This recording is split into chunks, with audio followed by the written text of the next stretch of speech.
नागपूरमध्ये ठाकरे सेनेतील अंतर्गत वाद टोकाला पोहोचतोय। एबी फॉर्मच्या वाटपावरून नाराजी पाहायला मिळतेय। शिवसेना जिल्हा प्रमुखांची भाजपसोबत हातमिळवणी आहे। शहर प्रमुख नितीन तिवारी यांचा हा आरोप आहे। किशोर कुमेरिया यांची तक्रार दाखल करणार असल्याचं तिवारी म्हणतात।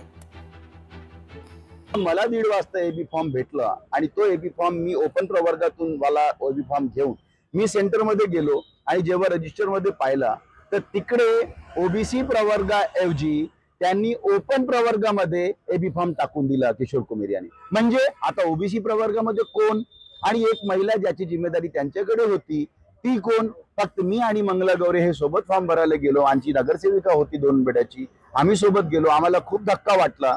किशोर कुमेरियाने ही कारस्थान भारतीय जनता पार्टी जर आमच्या शत्रू असला तरी त्या शत्रूला अजात शत्रू म्हणून किंवा त्याला फायदा पोहोचवण्याकरता किशोर कुमेरिया यांनी कारस्थान केली का?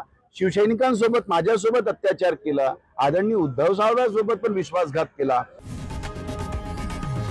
लोकशाही मराठी ऐका, पहा, जागरूक रहा।